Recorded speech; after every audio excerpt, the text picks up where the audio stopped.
నమస్తే. జగన్మోహన్ రెడ్డి సొంత జిల్లా కడపలో కూడా వైఎస్ఆర్సీపీకి అత్యంత గడ్డు పరిస్థితులు ఎదురవుతున్నాయి. గతంలో వైసీపీకి అక్కడ ఉన్న వైభవం పూర్తిగా కనుమరుగు అయిపోతోంది. గత సార్వత్రిక ఎన్నికల్లో కూటమి కడప జిల్లాలో సత్తా చాటడంతో జిల్లాలోని కింద స్థాయి నేతలు కూడా పార్టీ మారిపోతున్న పరిస్థితి కనిపిస్తోంది. టీడీపీ లేదా జనసేన కండువలు కప్పుకుంటున్నారు. ఎక్కువ మంది టీడీపీలోకి వెళ్తున్న పరిస్థితులు కూడా కనిపిస్తోంది. ఇప్పుడు కూటమి కడప జెడ్పీ పీఠంపై కన్నేసింది. దీంతో జగన్ రెడ్డి జెడ్పీటీసీలతో సమావేశమవుతూ వారిని కాపాడుకునే పనిలో పడ్డారు. కానీ వారిని ఎంత బుజ్జగిస్తున్నా వినని పరిస్థితి నెలకొంది. ఈ నేపథ్యంలో కీలక నిర్ణయం కూడా తీసుకున్నారు. కడప జిల్లా వైసీపీ అధ్యక్షుడిగా జగన్ తన మేనమామను రంగంలోకి దింపారు. ఈయన స్వయాన తన తల్లి విజయమ్మకు సోదరుడు.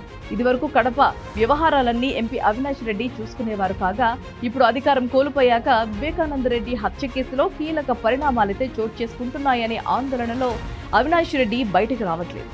జిల్లాలో పార్టీ కష్టకాలంలో ఉన్న వేళ జగన్ తో సహా అవినాష్ రెడ్డి కూడా పట్టించుకోవడం మానేశారు. అటు జగన్ బెంగళూరు తాడేపల్లి మధ్య చక్కర్లు కొడుతుంటే అవినాష్ రెడ్డి ఇంటికే పరిమితమైపోయారు. దీంతో స్థానిక వైసీపీ ప్రజా ప్రతినిధులు గుర్రుగా ఉన్నారు. దీంతో కడప జిల్లా పార్టీ పగ్గాలను తన మేనమామ రవీంద్రనాథ్ రెడ్డికి జగన్ అప్పగించారు. ఆయనే ఇక మీకు అందుబాటులో ఉంటారని జగన్ కార్యకర్తలకు చెప్పారు. అయితే రవీంద్రనాథ్ రెడ్డి నియామకం వెనుక వ్యూహం కూడా ఉందని అంటున్నారు. ఇప్పటికే షర్మిలకు విజయమ్మ సపోర్ట్ చేస్తున్నారు. త్వరలోనే వైఎస్ కుటుంబీకుల్లో చాలా మంది షర్మిలకు జై కొడుతున్నారనే ప్రచారం అయితే ఉంది. అందుకే తన మేనమామను కడప జిల్లాలో రంగంలోకి దింపినట్లుగా భావిస్తున్నారు.